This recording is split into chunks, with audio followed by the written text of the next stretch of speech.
Have you ever wondered what you would do if, in a matter of seconds, your entire life crumbled before your eyes?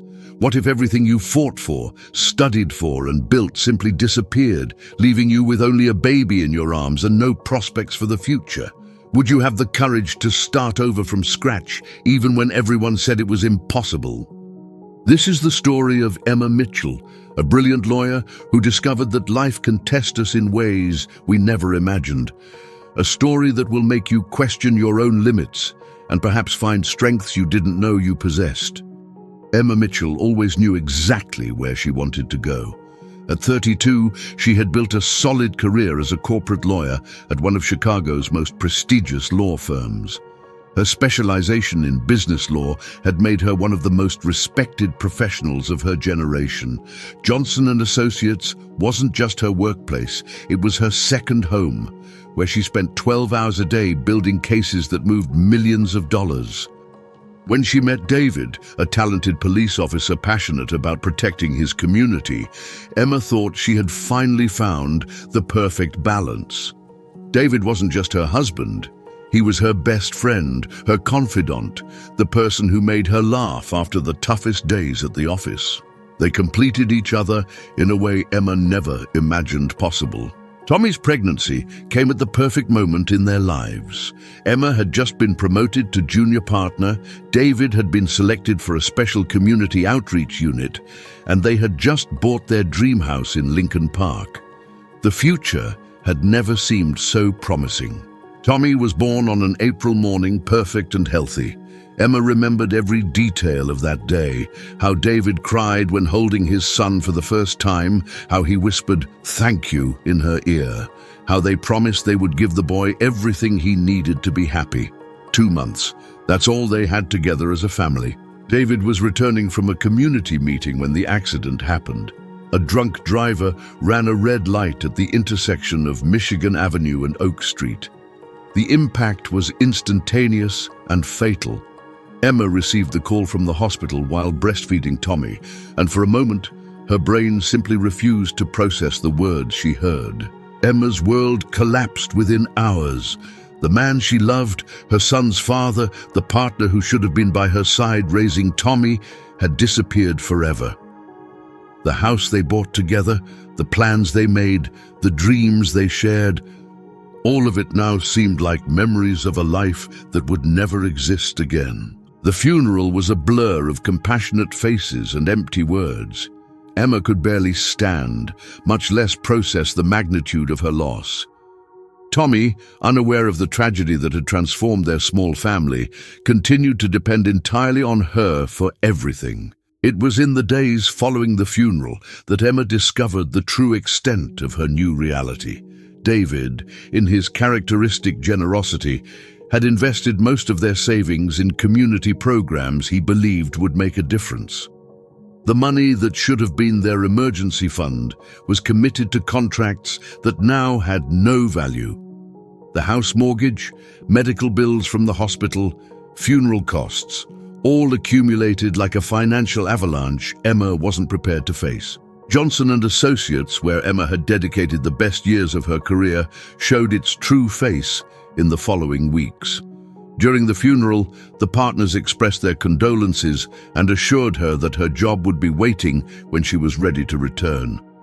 But when Emma called after 6 weeks of medical leave, asking for an extension to care for Tommy, the response was cold and calculating. "Emma, we understand your situation," said Margaret Johnson, the senior partner, in a tone that showed no real understanding. "But we have responsibilities to our clients. The Morrison case needs immediate attention, and you have 3 pending cases that can't wait." Emma explained that she needed more time, that Tommy was too young for daycare, that she was still processing David's loss. The response was relentless. Either return immediately or be replaced. "You need to understand," Margaret continued, "that this is a business. We can't keep a position open indefinitely. If you can't fulfill your responsibilities, we'll need to find someone who can." Emma knew she was being forced into an impossible choice. Returning to work meant leaving Tommy, only 2 months old, with strangers for 12 hours a day. It meant pretending she could function normally when her life had been completely destroyed. But not returning meant losing the job she had spent years building, the salary she needed to survive. She tried to negotiate a flexible work arrangement, asked to work some hours from home, suggested a temporary reduction in workload. All proposals were rejected. Johnson and Associates wasn't interested in creative solutions. They wanted a lawyer who could dedicate her life entirely to the company's interests, without distractions or personal complications. "Maybe you need to rethink your priorities," Margaret said in their final conversation. "Motherhood is a beautiful responsibility, but you need to decide whether you want to be a mother or a lawyer. In this firm, there's no room for middle ground." Emma hung up the phone, knowing she had just lost not only a job, but an identity she had spent a decade building. She was no longer Emma Mitchell, the respected corporate lawyer. She was simply Emma, an unemployed widow with a baby and mounting bills. The savings that remained after funeral costs lasted exactly 2 months. Emma watched helplessly as her financial reserves dwindled each day. The house mortgage was $3,200 monthly, an amount that seemed reasonable when 2 salaries were coming in, but had now become an impossible mountain to climb. She tried to find another job in law, but discovered that her reputation had been tainted by her abrupt departure from Johnson and Associates. Margaret Johnson, in her calculated cruelty, had spread the version that Emma couldn't handle the pressure and had abandoned important responsibilities. In a profession where reputation is everything, these words were like a death sentence for her career. Smaller firms didn't have positions that paid enough to cover her expenses. Larger firms questioned her emotional stability and capacity for dedication after having a child. Emma discovered she was trapped in professional limbo, too experienced for junior positions, but considered too risky for senior positions. It was when Emma received the letter from the bank that her new reality crystallized completely. Foreclosure proceedings would begin in 30 days if overdue payments weren't settled. The total amount, $9,600, a sum that might as well have been $9 million for someone without income. Emma sat on the floor of Tommy's room, holding the letter with trembling hands while her son slept peacefully in his crib. For the first time since David's death, she allowed tears to come without reservation. She cried for her husband's loss, for the destruction of their dreams, for the terrifying uncertainty of Tommy's future. But it was in that moment of absolute despair that Emma made a decision that would change the course of her life. She wouldn't surrender. No matter what she had to do, no matter how low she had to go, she would find a way to protect her son and rebuild their lives. The house in Lincoln Park was sold in a forced sale for half its real value. Emma and Tommy moved to a 1-bedroom apartment in Pilsen, a neighborhood she barely knew, in a building where the elevator worked only 2 days a week and where traffic noise made it difficult to sleep. The apartment cost $800 a month, an amount that consumed almost all the small sum left over from the house sale after paying off the mortgage and accumulated debts. Emma calculated she had money to survive exactly 3 months if she was extremely careful with every penny. It was looking around the empty apartment, with Tommy in her arms and a bank account that shrank each day, that Emma understood she would need to completely reinvent who she was. The first week in the Pilsen apartment was a crash course on how poverty transforms every aspect of life. Emma, who used to spend $15 on breakfast without thinking twice, now meticulously calculated every purchase. A box of diapers cost $22. A bottle of baby formula cost $34. The milk she needed to produce breast milk cost $4. Numbers that were once insignificant now determined whether Tommy would have what he needed. Emma discovered that being poor wasn't just about having less money. It was about living in a constant state of anxiety, where every decision carried potentially devastating consequences. Buying brand-name diapers cost $5 more, but lasted longer. Generic diapers were cheaper, but Tommy needed to be changed more frequently. The mathematics of survival was complex and relentless. The job search became a humiliating journey of constant rejections. Emma created dozens of versions of her resume, trying to find the impossible balance between showing her experience without seeming overqualified, demonstrating flexibility without seeming desperate. The first jobs she managed to get were a series of temporary positions at smaller law firms, filing work for $12 an hour, typing legal documents for $15 an hour, paralegal assistant for $17 an hour. Jobs that paid in 1 week what she used to spend on lunches in a month as a lawyer. The problem wasn't just the low salary, it was the constant instability. Projects ended abruptly, contracts were cancelled without notice. Employers decided they no longer needed temporary help. Emma never knew if she would have work the next week, much less the next month. Tommy, meanwhile, stayed at a government-subsidized community daycare. The place wasn't bad, but it was always overcrowded, with overworked staff trying to care for too many children with insufficient resources. Emma left her son there every morning with a broken heart, knowing he deserved more attention, more care, more everything than she could provide. Nights became a cycle of anxiety and desperate planning. Emma made budget spreadsheets in an old notebook, calculating and recalculating her expenses, looking for places where she could save a few more dollars. She cut her cell phone plan to the absolute minimum. She cancelled internet and used only free Wi-Fi at the public library. She bought only generic food and prepared all meals at home. Even with all this economy, the money from the house sale was running out quickly. Emma calculated she had funds for 6 more weeks if she continued spending at the same rate.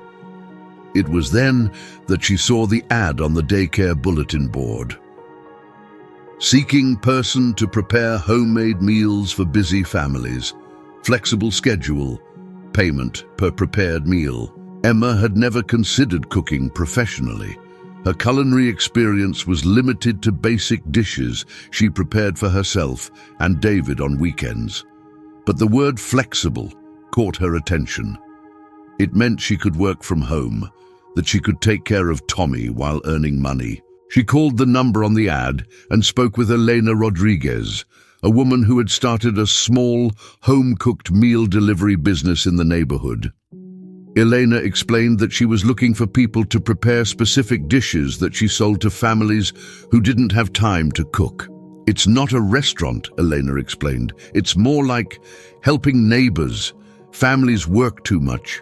They want good food, but no time to cook. You make the food, I deliver, we split the money. Emma was honest about her lack of professional culinary experience. Elena laughed and said it didn't matter. You can read a recipe. You can make food taste good. That's all you need. I teach you the rest. The payment wasn't impressive. Emma would earn $10 for each main dish she prepared, $5 per side dish. Elena estimated that a person working part-time could prepare about 15 dishes per day, which would mean approximately $125 daily if working 5 days a week. For Emma, who was earning between $60 and $80 per day with temporary work, when she could find work, this opportunity seemed like a blessing. She could work from home, take care of Tommy, and earn more money than she was making with office jobs. Elena invited her to spend a day, observing how the process worked. Emma discovered that the business was more complex and demanding than she had imagined. Elena woke up at 5 in the morning to start preparing the day's orders. She needed to plan menus a week in advance, shop intelligently to maximize profit margins, coordinate multiple dishes cooking simultaneously, package everything presentably, and still manage to deliver everything hot and on time. Is hard work, Elena admitted, while showing Emma how to prepare the sauce for the chicken parmesan that was one of the most popular dishes. But is honest work. You work hard, you make money. You don't work, you don't eat. Emma absorbed everything like a sponge. She learned to calculate portions, season meats, prepare vegetables that maintained texture and flavor even after reheating. Elena was a patient but demanding teacher who accepted nothing less than perfection. "These people," Elena said, gesturing toward the delivery addresses, "they work all day, they're tired, they want to come home and eat something that make them feel good. If your food is not good, they don't buy again. No second chances." Emma began working 3 days a week, preparing about 10 dishes per day. It was physically and mentally demanding work in a completely different way from what she was used to. Instead of analyzing contracts and crafting legal arguments, she was standing for hours cutting vegetables, seasoning meats, and monitoring multiple pots on the stove. The first weeks were brutal. Emma burned more food than she managed to serve. Her fingers were marked by knife cuts. Her back ached from being hunched over the stove. Her feet swelled from standing for hours. Tommy, sensing his mother's tension and fatigue, became more demanding and cried more during the nights. But gradually, Emma began to find her rhythm. She developed routines that allowed her to prepare multiple dishes simultaneously without losing quality. She learned to organize her small kitchen efficiently, creating a workflow that maximized productivity. And to her surprise, she discovered there was a type of satisfaction in the physical work of cooking that she had never experienced in an office. When Elena received positive feedback about the dishes Emma prepared, she was offered the opportunity to work 5 days a week and take on some of the more demanding clients. Emma accepted immediately, seeing the chance to increase her income to a level that would allow some financial stability. It was working for Elena that Emma had her first real interaction with other women in situations similar to hers. Maria, who prepared traditional Mexican dishes, was a widow with 3 children who had lost her husband in a construction accident. Carmen worked cooking for Elena during the day and cleaned offices at night to support her sick mother and 2 daughters. These women became more than co-workers. They became an improvised family of women who understood the pressures of supporting families alone, of working multiple jobs, of making constant sacrifices for their children. They shared survival strategies, took care of each other's children when necessary, and offered emotional support on the most difficult days. "You think this is bottom?" Carmen told Emma one night when they were cleaning up after a particularly difficult day. "But this is not bottom. This is just different life. You learn to be strong in ways you never know you could be." For 6 months, Emma managed to maintain some stability working for Eleanor. It wasn't the life she had planned, but it was a sustainable life. Tommy was growing and developing well, she was paying bills on time, and had even managed to save a small amount for emergencies. It was then that Elena received an offer to sell her business to a larger food delivery company. The offer was too good to refuse. Elena could sell and use the money to bring her mother from Mexico and buy a small house. "I'm sorry," Elena told Emma when she explained the situation. "The new company, they have their own cooks, their own system. They don't need us." Within 2 weeks, Emma was unemployed again, but now with a skill she didn't have before. She knew how to cook professionally. She decided to try establishing her own food delivery business, using the recipes she had learned from Eleanor and the contacts she had made in the neighborhood. Running her own business proved infinitely more complex than working for Elena. Emma needed to not only cook, but also handle marketing, sales, customer service, delivery, and accounting. She needed to invest in equipment, ingredients, and packaging before receiving any payment. She needed to find customers from scratch and convince them to trust a stranger to prepare their meals. The first months were a constant struggle. Emma managed to get some regular customers through recommendations from Elena's former colleagues, but not enough to replace the income she had lost. She tried to expand by offering delivery to wealthier neighborhoods, but discovered that competing with established restaurants was nearly impossible. The lowest moment came when Emma tried to get a contract to provide meals for a small office. She had prepared free samples, created a detailed proposal, and dressed in her most professional outfit for the meeting. The office manager tasted the food, praised the flavors, and seemed interested in the competitive price. But when he learned that Emma operated from a home kitchen and not from a licensed commercial kitchen, he refused the contract immediately. "It's a liability issue," he explained. "We can't take the risk with an unlicensed supplier." Emma discovered that obtaining a commercial license required an investment of tens of thousands of dollars in equipment and kitchen modifications that she simply didn't have. She was trapped in a cycle. She needed money to expand the business, but couldn't expand the business without money. After 4 months trying to sustain her own business, Emma was forced to admit it wasn't working. Her savings had been depleted again, and she was late on rent for the first time since moving to the Pilsen apartment. It was with wounded pride and a heavy heart that Emma began looking for work again. This time, she didn't limit her search to jobs related to law or cooking. She was willing to accept any job that paid the bills and allowed her to take care of Tommy. The temp agency in downtown Chicago smelled of cheap disinfectant and desperation. Emma sat in a faded orange plastic chair, holding a form that asked about skills she didn't even know existed. Forklift experience? Welding certification? Availability for overnight rotating shifts? The consultant who helped her, a tired woman named Janet, barely looked at Emma while typing information into an old computer. "You're too overeducated for most of our positions," she said without looking up from the screen. "And with a young child, your availability is limited. That makes things difficult." Emma explained that she was willing to accept any job, that her education shouldn't be a hindrance, that she could be flexible with schedules. Janet sighed deeply, as if she had heard this conversation 1,000 times before. "I'll see what I can do," she finally said. "We have a customer service position at a call center, pays $12 an hour, day shift, but you need to be available for overtime when necessary." Allied Customer Solutions Call Center was located in a windowless building in an industrial district on the outskirts of the city. Emma had to take 2 buses to get there, a 1.5-hour journey each direction that consumed $6 daily in public transportation. The job consisted of answering calls from dissatisfied customers of a cell phone company. Emma spent 8 hours a day listening to people scream about incorrect bills, interrupted services, and inadequate customer service.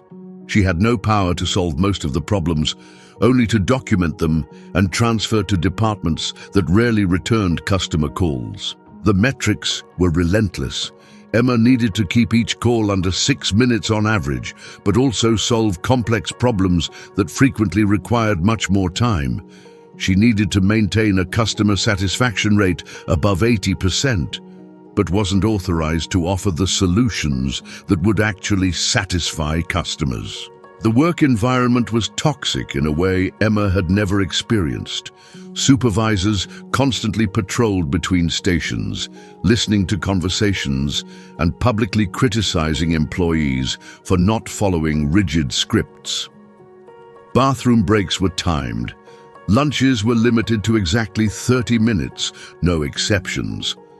"Mitchell," Kevin, her supervisor, shouted from across the call center during her second week. "Your average time is above the limit. Speed up those calls or we'll need to have a conversation." Emma tried to explain that she had received several complex calls that required more investigation, but Kevin wasn't interested in explanations. "Customers want speed, not perfection," he said. "Solve what you can quickly and pass the rest along." The strategy worked for the metrics, but not for Emma. She listened to frustrated customers being transferred from department to department, knowing that many of their problems would never actually be solved. Elderly people who didn't understand their bills, families who had their services cut due to system errors, small business owners who lost business due to network failures. Tommy, meanwhile, was at a new daycare closer to the call center. The place was cheaper, but also more chaotic. Emma would arrive to pick up her son and frequently find him in diapers that had been dirty for hours, crying in an overcrowded crib among many other children receiving minimal attention. "Sorry," the daycare worker would say, a teenager who seemed more interested in her phone than the children. "It was a busy day. We couldn't give individual attention to everyone." Emma knew Tommy deserved better, but she had no options. Better daycares had waiting lists of months and cost more than she earned. She was trapped in a system that perpetuated mediocrity because working families had no alternatives. Nights became a cycle of exhaustion and guilt. Emma came home mentally drained from 8 hours of listening to complaints, physically tired from the long bus ride, and emotionally destroyed from leaving Tommy in inadequate conditions. She tried to compensate by giving him all her attention when she got home, but was often too tired to be the mother she wanted to be. The call center salary, after taxes and transportation, resulted in approximately $400 per week. With rent of $800, daycare of $200 per week, food, utilities, and other basic necessities, Emma was living at the absolute limit of her financial possibilities. It was during her 3rd month at the call center that Emma made the mistake that would cost her job.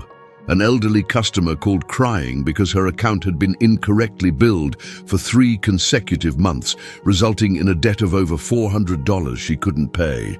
The woman explained that she lived on Social Security and that the error was forcing her to choose between medications and paying the phone bill.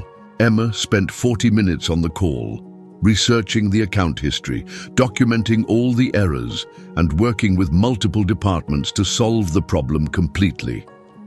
She managed not only to correct the errors, but also guarantee a credit for the customer as compensation for months of incorrect billing. The customer was extremely grateful, crying with relief on the phone. "Thank you," she said repeatedly. "You're the first person who really cared about helping." For Emma, that call represented everything work should be, using her skills to actually help someone who needed it. She felt useful for the first time in months. Kevin thought differently.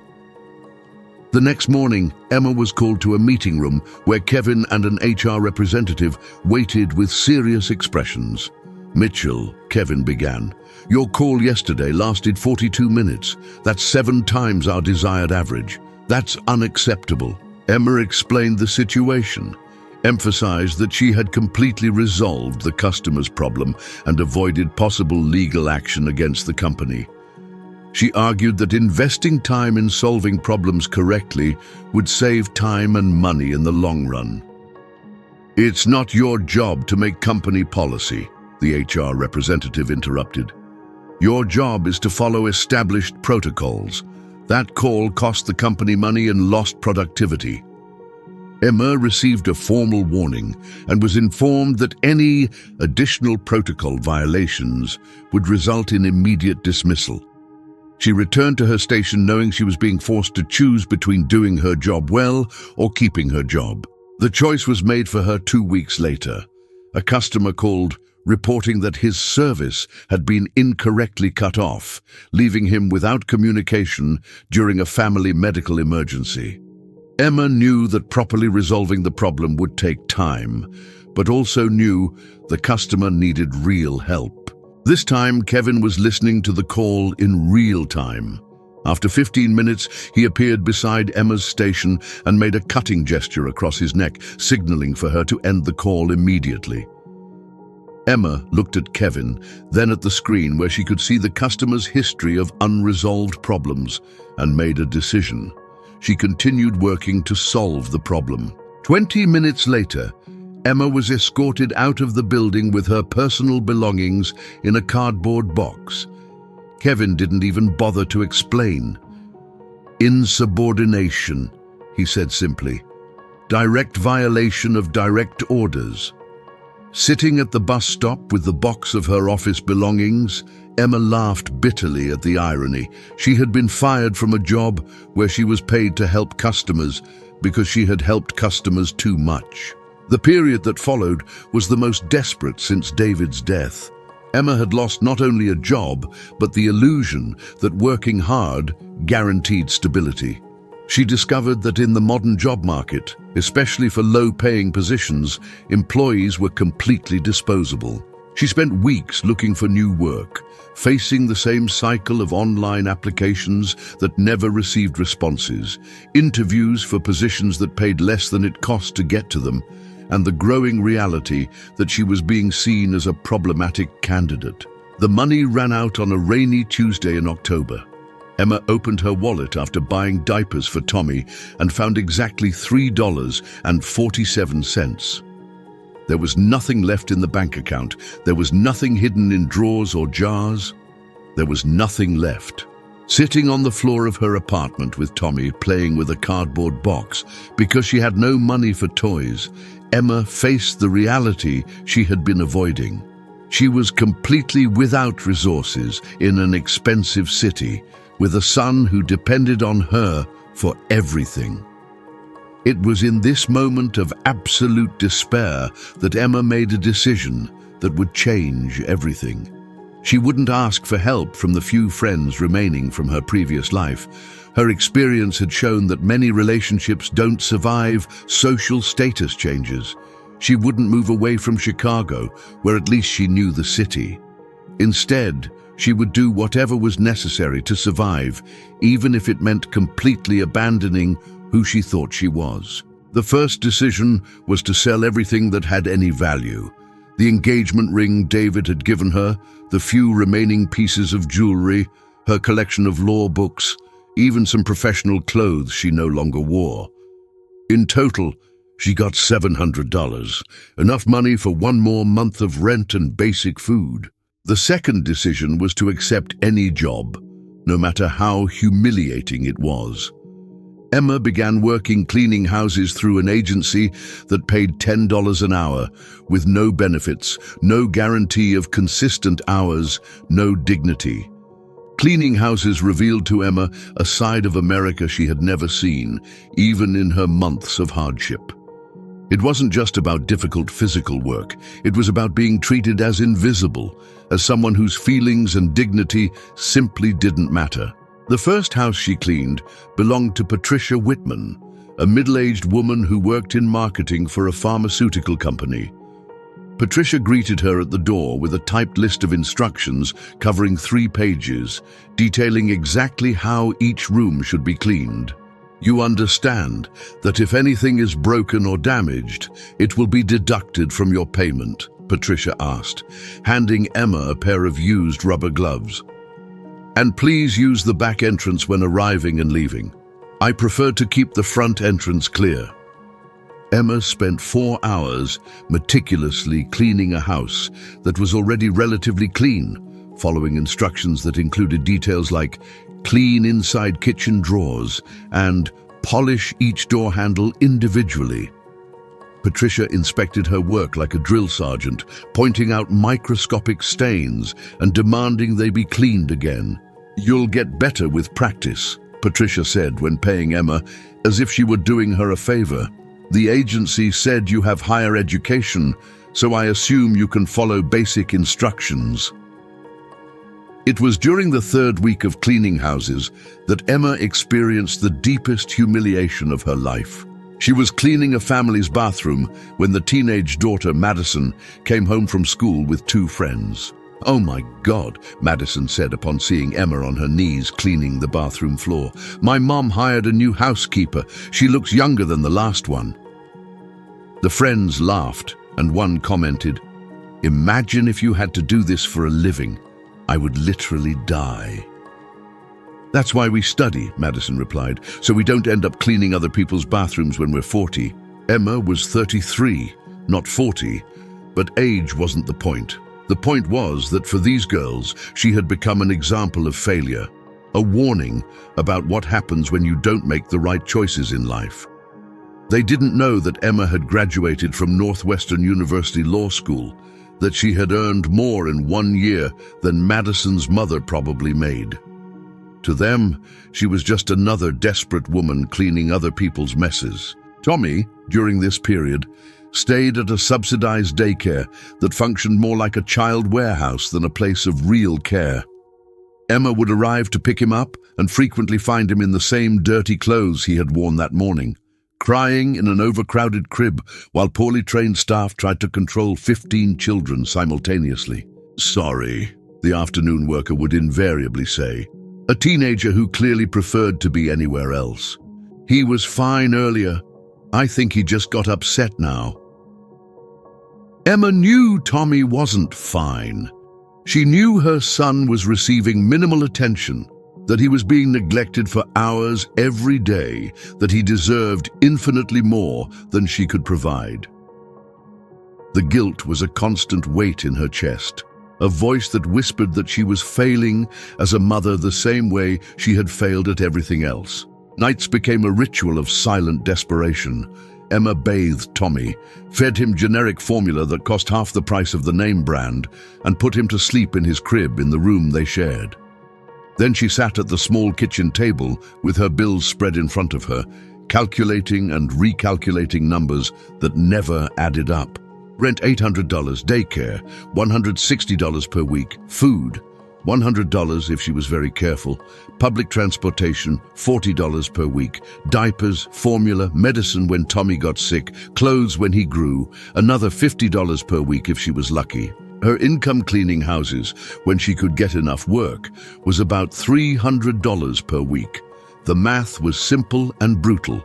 She was spending more than she earned, and the difference came from savings that rapidly decreased each month. It was during a particularly desperate night that Emma seriously considered giving up. Not suicide, she would never leave Tommy, but perhaps surrendering custody to someone who could take care of him properly. Maybe admitting she wasn't strong enough, that she couldn't provide him with the life he deserved. She picked up her phone and searched for information about voluntary adoption, about how a single mother could find a better family for her child. Tears came without warning when she read about the process, about mothers who made the most difficult decision of their lives because they loved their children too much to keep them in impossible situations. Tommy chose that moment to wake up, crying softly in his crib. Emma picked him up, and he immediately calmed down, placing his small hand on her face, as he always did when he wanted comfort. In that moment, looking into her son's trusting eyes, Emma made a decision that would define the rest of their lives. "We're going to make it," she whispered to Tommy. "I don't know how, but we're going to make it, I promise." The change began with a coincidence that Emma initially saw as just another humiliation. She was cleaning the house of Robert Chen, a semi-retired corporate lawyer, when he came home earlier than expected and found her organizing his library. "Sorry," Emma said immediately, thinking she had done something wrong. "I was just dusting the books as instructed." Robert noticed how she had reorganized some volumes. "You put them in chronological order by practice area," he observed, curious. "Most people just put them back randomly." Emma blushed, realizing she had revealed knowledge she shouldn't have. "Sorry, I have some experience with legal books." "What kind of experience?" Robert asked, genuinely interested. Emma hesitated, knowing that revealing her background could cost her the job. Many people felt uncomfortable being served by someone who had once been their social equal. But something in Robert's gentle manner encouraged her to be honest. "I was a lawyer," she said simply. "Corporate law. Before things changed." Robert studied her face for a long moment. "Northwestern?" he asked, noticing a framed diploma she had carefully moved. "How did you know?" "I recognize quality when I see it." "What happened?" Emma told her story concisely, without self-pity, just facts. David's death, losing her job, the downward spiral that led her to clean his house. Robert listened without interrupting, nodding occasionally. "I have a proposal for you," he said when she finished. "I'm working on a complicated pro bono case, real estate fraud affecting low-income families. I need someone to do legal research and prepare documents. I can't pay a lawyer's salary, but I can pay more than you're earning now, and you can work from home." Emma felt her heart race for the first time in months. "But I don't have an active license to practice law," she said. "I didn't renew after I lost my job." "For research and document preparation, you don't need an active license," Robert explained. "You'd be my paralegal assistant. And if the work goes well, I can help you renew your license and find better opportunities." This opportunity represented more than just a better job. It represented the first time in over a year that someone saw Emma as something beyond disposable labor. Robert treated her as the professional she had been, respected her opinions, and valued her experience. The case they worked on together involved a company that was buying houses from desperate families for a fraction of their real value, using deceptive tactics and taking advantage of the victim's lack of legal knowledge. It was exactly the kind of injustice that reminded Emma why she had originally chosen law. Working 12 hours a day at her small kitchen table while Tommy slept, Emma dove into the research with an intensity she hadn't felt in years. She discovered patterns of fraudulent behavior, found legal precedents that could be applied, developed strategies that could not only compensate the victims, but also prevent the company from continuing its predatory practices. "This work is exceptional," Robert said after reviewing her first week of research. "You found angles I hadn't considered. This is going to make a real difference for these families." For the first time since David's death, Emma felt useful, competent, like she was contributing to something important. The payment, $40 an hour for specialized work, allowed her to move Tommy to a better daycare and buy quality food without agonizing over every penny. But it was what happened during the case's preliminary hearing that changed everything. Emma had prepared all the documents, but obviously couldn't appear at the hearing as legal counsel. She watched from afar as Robert presented the arguments she had developed, used the research she had compiled, defended the families using strategies she had suggested. The lawyer representing the real estate company, Catherine Morrison, was someone Emma recognized immediately.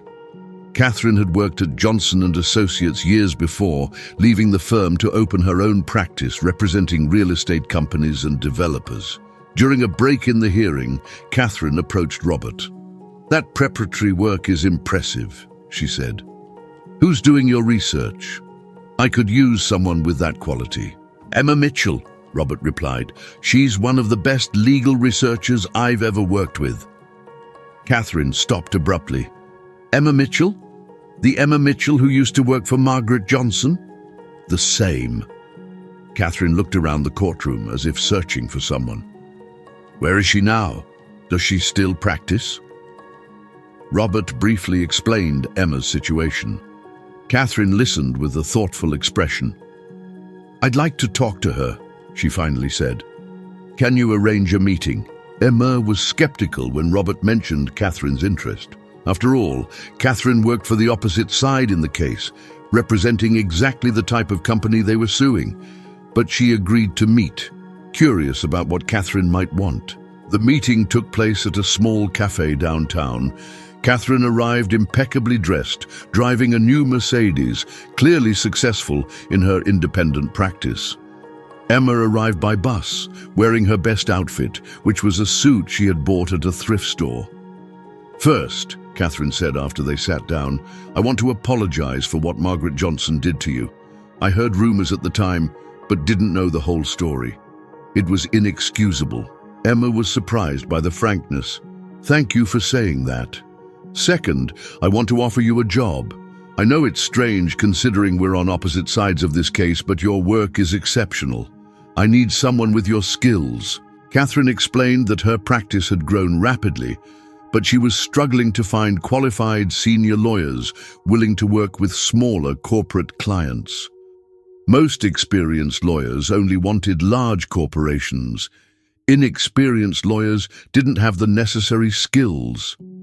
"You have the experience and skills I need," Catherine said, "and frankly, your current situation means you understand what's at stake for real people in a way most corporate lawyers never will." The offer was tempting. Starting salary of $80,000, full benefits, flexible hours to accommodate Emma's responsibilities as a single mother. But there was an obvious ethical problem. "You want me to leave Robert in the middle of a case I helped build," Emma said, "to work for the side we're suing?" "No," Catherine replied. "I want you to finish this case with Robert first. Do it right, then come work for me. I can wait 2 months." Emma was confused. "Why? Why would you offer me a job knowing I'll work against you first?" Catherine smiled for the first time in the conversation. "Because any lawyer willing to give up an opportunity for ethical reasons is exactly the kind of person I want in my firm. And because I think you can teach me some things about practicing law with integrity." The case against the real estate company was settled in favor of the families after 3 months of intensive work. Emma and Robert not only secured financial compensation for the victims, but also changes in the company's practices and a fund for legal education in the community.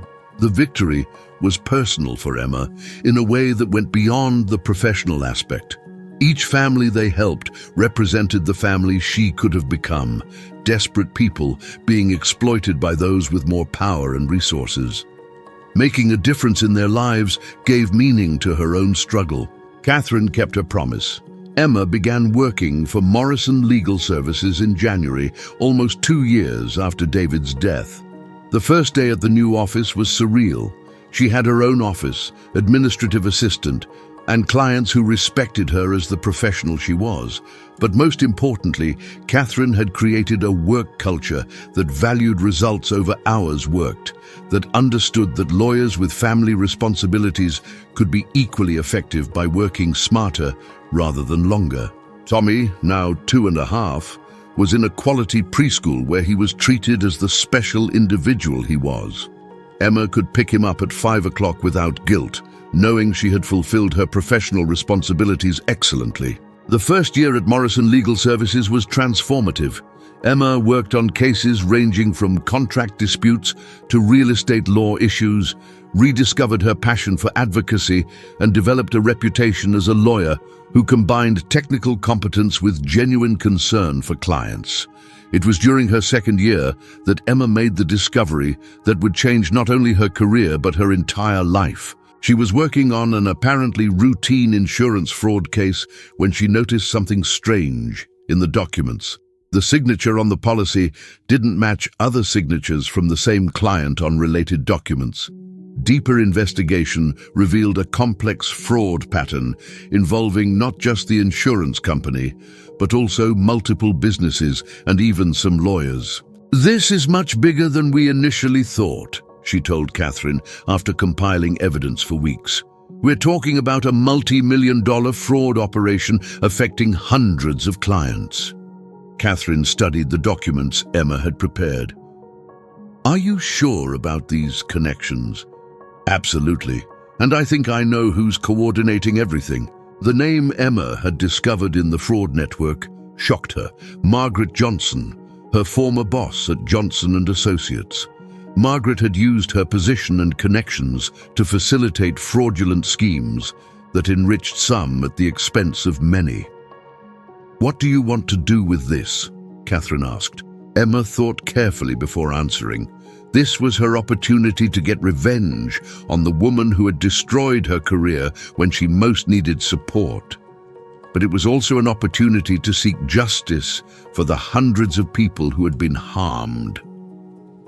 "We want to do the right thing," she finally said, regardless of personal history. The case that followed became one of the biggest legal fraud scandals in Chicago in the decade. Emma and Catherine worked with federal authorities to expose the entire network, resulting in multiple arrests, millions in restitution for victims, and significant changes in industry regulation. Margaret Johnson was sentenced to 8 years in federal prison and lost her license to practice law.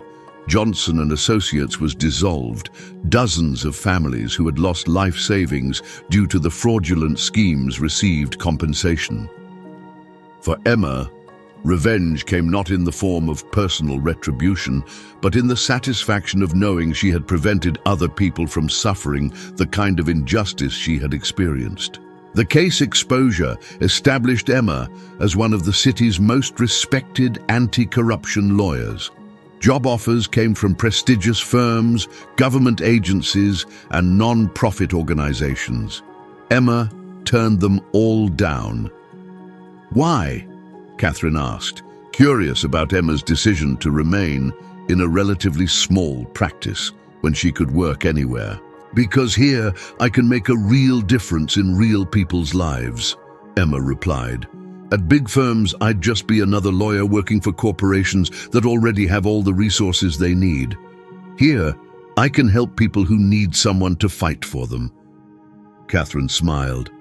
What if I told you I'm thinking of making you a partner? 3 years after starting at Morrison Legal Services, Emma became senior partner at the newly named Morrison & Mitchell Legal Partners. The firm had grown from 6 to 22 employees, with a national reputation for excellence in corporate fraud cases and consumer protection. Emma had developed a unique specialization, cases involving companies that preyed on families in crisis. Her own experience of having been at rock bottom made her uniquely qualified to understand how financial predators operated and how to stop them. Tommy, now 5 years old, was a bright and confident child who attended an excellent private school. He didn't remember the difficult days, the small apartments, the nights when Emma cried, silently worried about their future. To him, his mother had always been a successful lawyer who fought for other people's rights. Emma had bought a house in Oak Park, not far from where she and David had dreamed of raising a family. It was smaller than their original dream house, but it was perfect for her and Tommy.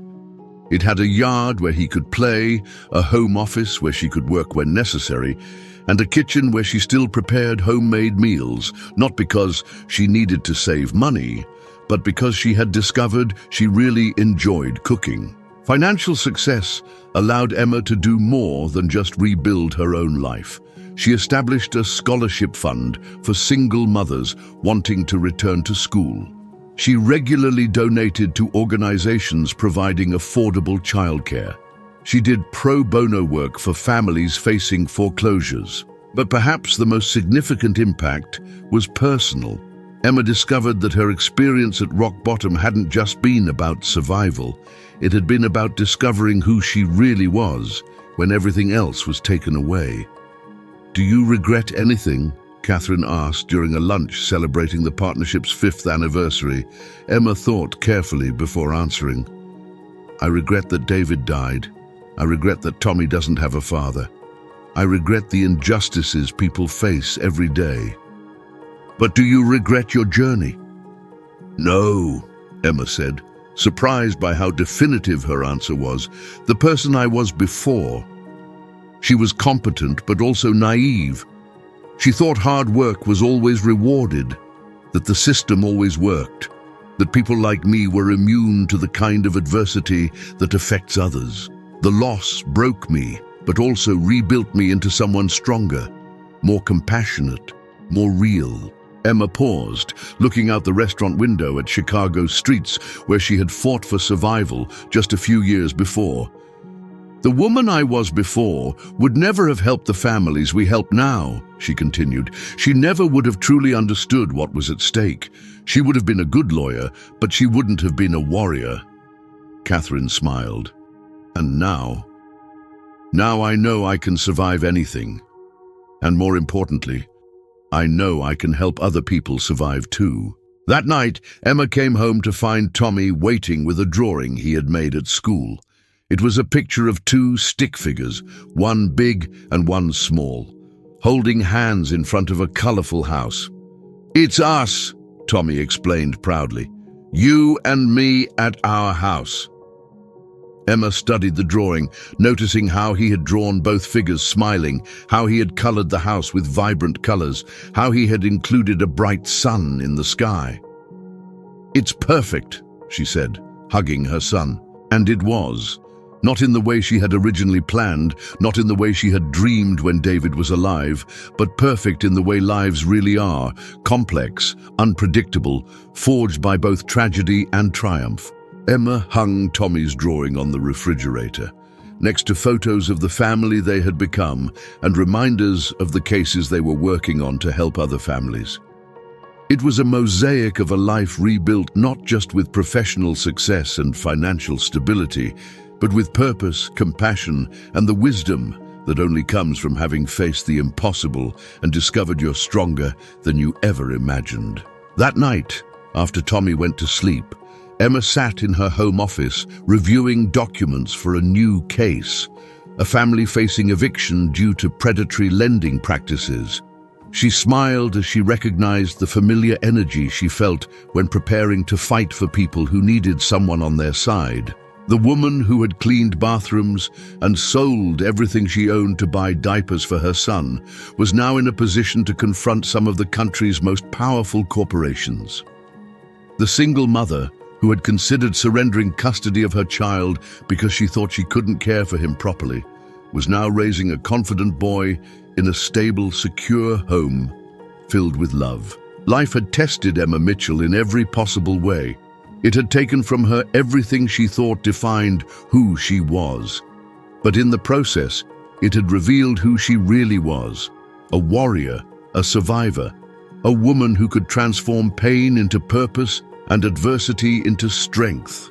And this story, Emma thought as she worked late into the night, preparing to fight for another family that needed help, was still being written.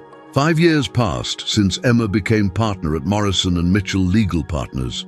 Tommy was now 10 years old and frequently visited his mother's office after school, doing homework in the conference room while Emma finished her day's work. The firm had become one of the most respected consumer protection practices in the Midwest, with clients ranging from individual families to large unions.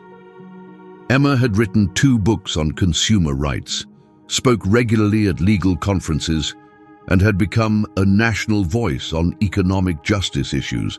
But perhaps the greatest testament to her transformation came from an unexpected source. On a spring morning, the firm's receptionist announced that there was a visitor who wanted to see Emma without an appointment.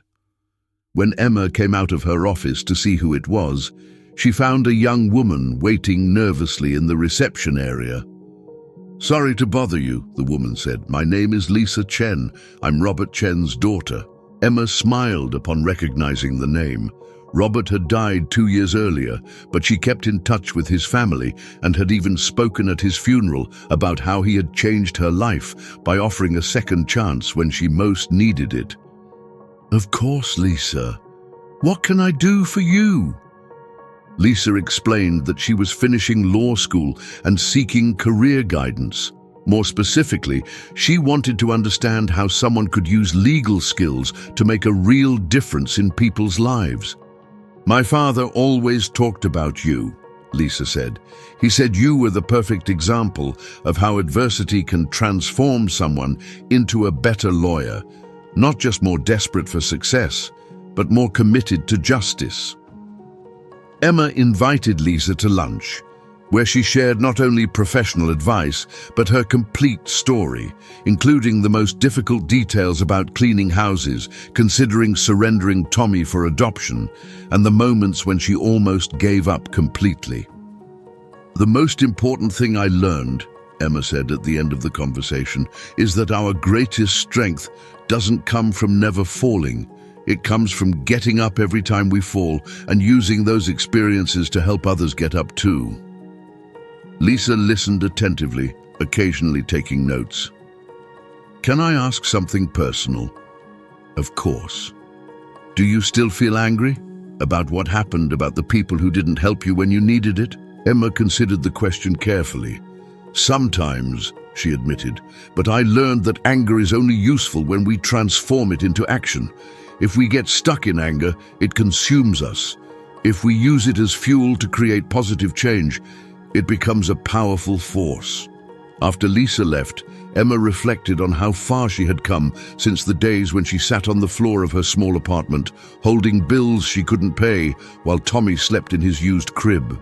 The journey hadn't been about returning to where she was before. It had been about discovering who she really was and building a life that reflected not only her talents, but also her values and experiences. Emma Mitchell had started as a privileged lawyer who thought she understood the world. She had become a woman who truly understood the world, its injustices, its possibilities, and the power one determined person has to make a difference. Tommy grew up knowing his mother was someone special, but not because she was rich or famous. He knew she was special because she was always willing to fight for people who had no one else to fight for them. He grew up seeing that real work means more than just making money. It means using your talents to make the world a little better. On quiet nights, when Tommy was sleeping and Emma worked in her home office, she sometimes looked at David's photo that she kept on her desk, not with sadness, but with gratitude. Gratitude for the time they had together, for the gift of Tommy, and for the strength he had given her to continue when everything seemed impossible. "We made it," she would whisper to the photo. "Not the way we planned, but we made it." And they really had made it. Not just survived, but thrived. Not just rebuilt, but built something better than before. Not just healed, but used their scars to help others heal too. Emma Mitchell's story proves a fundamental truth. No matter how low you fall, no matter how many people say it's impossible, no matter how dark the situation seems, you have within you a strength that can overcome any adversity.